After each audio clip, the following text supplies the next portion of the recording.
اس سے پہلے اعتکاف کے تعلق سے مسائل بیان کیے گئے۔ ابھی صدقہ فطر حضرت عبداللہ ابن عمر رضی اللہ تعالی عنہما سے روایت ہے کہ رسول اللہ صلی اللہ تعالی علیہ وسلم نے زکوٰۃ فطر 1 سا خرما یعنی کھجور یا جو غلام و آزاد مرد و عورت چھوٹے بڑے مسلمانوں پر مقرر کی، اور یہ حکم فرمایا کہ نماز کو جانے سے پہلے، نماز کو یعنی نماز عید الفطر کو جانے سے پہلے ادا کر دے۔ ایک روایت میں آیا تھا عبداللہ ابن عباس رضی اللہ تعالی عنہما نے آخر رمضان میں فرمایا اپنے روزے کا صدقہ ادا کرو۔ اس صدقے کو رسول اللہ صلی اللہ علیہ وسلم نے مقرر فرمایا 1 سا خرما یعنی کھجور یا جو یا آدھا سا گیہوں، جتنا گیہوں دیا جاتا ہے اس کا ڈبل کر دیا جائے تو وہ کھجور اتنا دیا جائے، یا اتنا جو دیا جائے جتنا کھجور ہے۔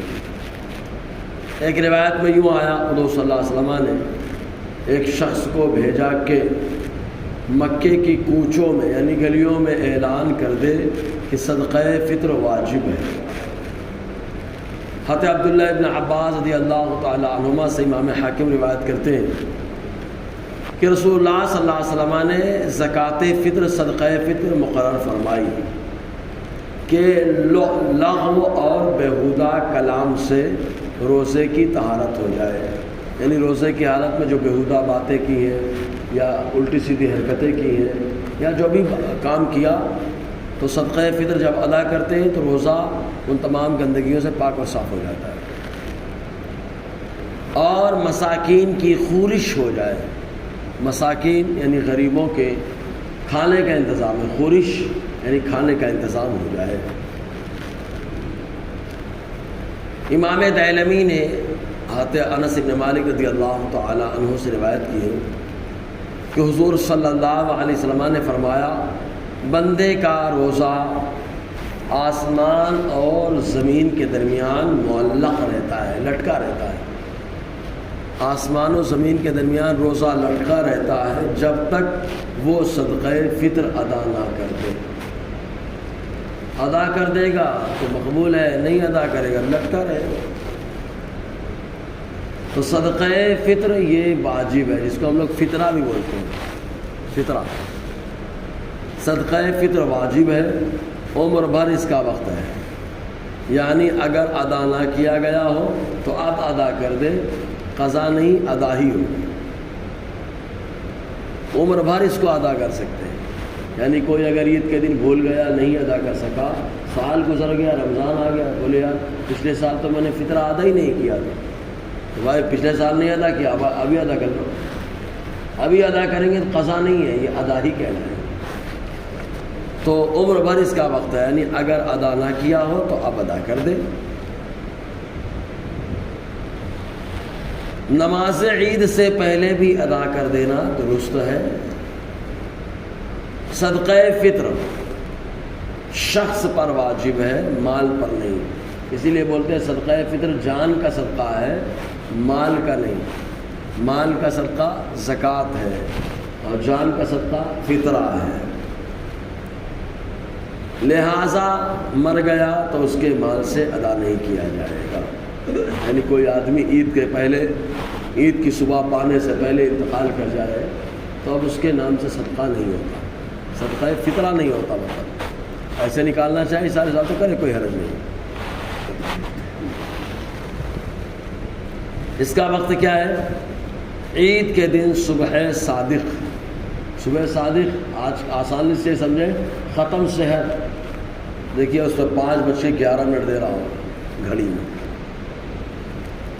تو یہ صبح صادق کہلاتا ہے۔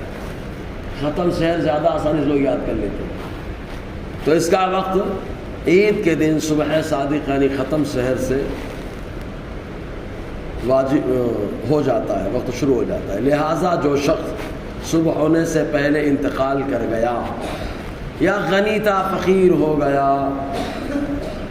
یا صبح صادق ہونے کے بعد کافر مسلمان ہوا، یا بچہ پیدا ہوا یا فقیر تھا غنی ہو گیا تو اب واجب نہ ہوا، یہ صبح صادق ہی کے وقت واجب ہو جاتا ہے۔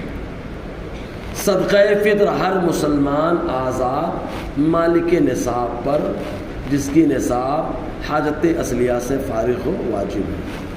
اس سے پہلے شاید بتا چکے ہیں کہ فطرہ اور قربانی دونوں کا نصاب ایک ہے اور زکوٰۃ الگ ہے۔ نصاب تو سیم ہو جاتا ہے، کوئی 52.5 تولہ چاندی یا 7.5 تولہ سونا، لیکن زکوٰۃ میں مال پر سال گزرنا شرط ہے، قربانی میں سال گزرنا شرط نہیں ہے، 3 دن 10 11 12 جس دن قربانی ہوتی ہے اس دن مالک نصاب ہو جائے کافی ہے۔ اور ایسے ہی فطرے میں بھی صبح صادق یعنی وہی عید کے دن جو سویرا ہے وہاں سے لے کے نماز تک آدمی کا مالک نصاب ہونا کافی ہے۔ دوسری چیز، زکوٰۃ کے لیے مال کا نامی ہونا شرط ہے۔ جیسے بتایا تھا جہیز کے برتن استعمال میں نہیں ہے، خالی شوکیس میں لگے رہتے ہیں، تو ان برتنوں پہ زکوٰۃ تو نہیں ہو سکتی کیونکہ وہ نامی نہیں ہے، لیکن اگر ان برتنوں جو شوکیس میں لگے ہیں زائد ہیں ان کی قیمت نصاب کو پہنچ جاتی ہے تو اس کے لیے قربانی واجب ہے، فطرہ واجب ہے، یہی 2 فرق ہے۔ تو فطرے میں عاقل ہونا، بالغ ہونا اور مال کا نامی ہونا شرط نہیں ہے۔ صدقہ فطر واجب ہونے کے لیے روزہ رکھنا شرط نہیں ہے، یعنی کوئی بولے کہ بھائی میں تو روزہ ہی نہیں رکھا فطرہ دے کے کیا کروں، ایسا نہیں ہے، روزہ رکھو نہ رکھو فطرہ واجب ہے، وہ الگ ایک ذمہ داری ہے، وہ ایک الگ ذمہ داری ہے۔ صدقہ فطر واجب ہونے کے لیے روزہ رکھنا شرط نہیں ہے۔ اگر کسی عذر مثلا سفر کی وجہ سے یا بیماری کی وجہ سے یا بڑھاپے کی وجہ سے یا معاذ اللہ یوں ہی روزہ نہ رکھا، جب بھی صدقہ فطر واجب ہے۔ صدقہ فطر ادا کرنے کے لیے مال کا باقی رہنا بھی شرط نہیں ہے، ضروری نہیں کہ مال باقی رہے تو ہی صدقہ فطر ادا کرے، نہیں، مال ہلاک ہونے کے بعد بھی صدقہ فطر واجب تھا تو واجب رہے گا، ثابت نہ ہوگا، یعنی صدقہ فطر واجب ہو گیا، ادا نہیں کیا، کائلی میں چھوڑ دیا، اب اس کے پاس مال ہی نہیں رہا، اب ادا کیسے کرے؟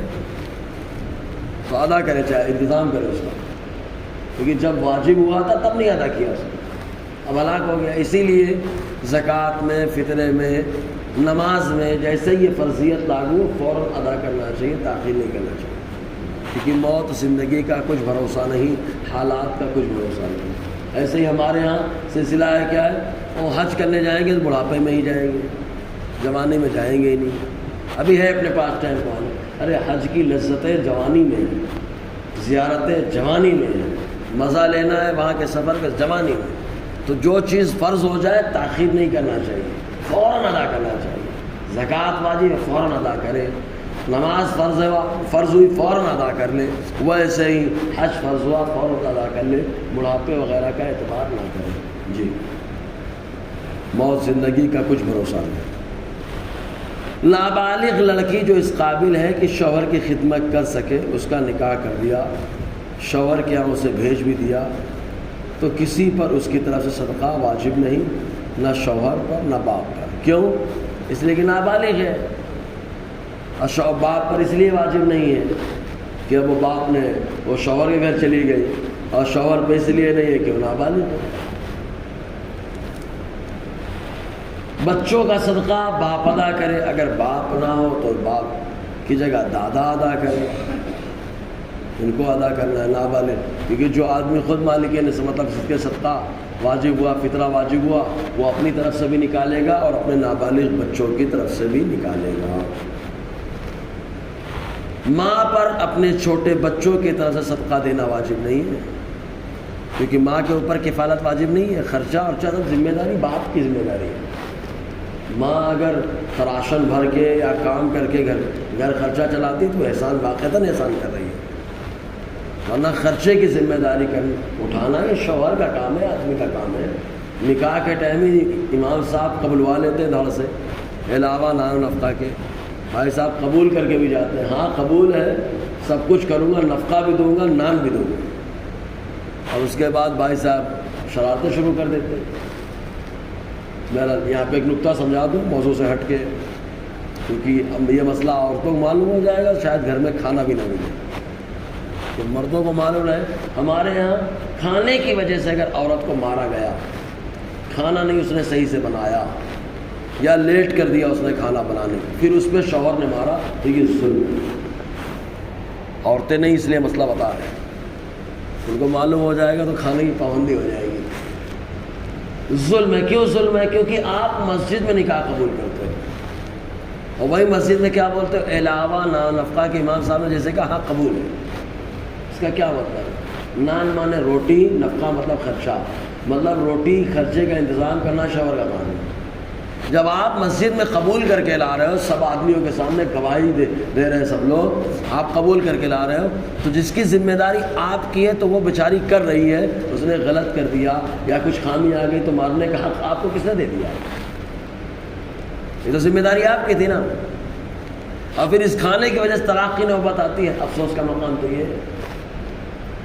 یہ سب باتیں غفلت غور ہے۔ بہرحال اللہ تعالیٰ نے جو قانون بتایا، انہی قانون میں سے قانون یہ ہے کہ ماں پر اپنے چھوٹے بچوں کی طرف سے صدقہ دینا واجب ہے، یعنی صدقہ فطر واجب نہیں ہے، ادا کرے باپ، باپ نہ ہو تو باپ کا باپ، باپ کا باپ یعنی دادا۔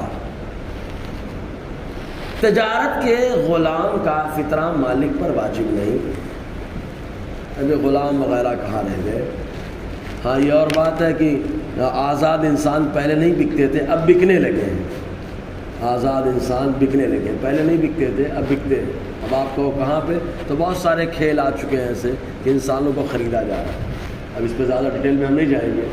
بہت سارے کھیل ایسے ہو چکے ہیں کہ جس میں آزاد انسان کو خریدا جا رہا ہے، اور آزاد انسان کو جو ہے نا ریٹین کیا جا رہا ہے، ریلیز کیا جا رہا ہے۔ سمجھ لیں اتنا کافی ہے۔ تو پہلے غلام ہوا کرتے تھے، اب غلام آزاد انسان خود ہی غلام ہو گیا۔ بہرحال صدقہ فطر کی مقدار کیا ہے؟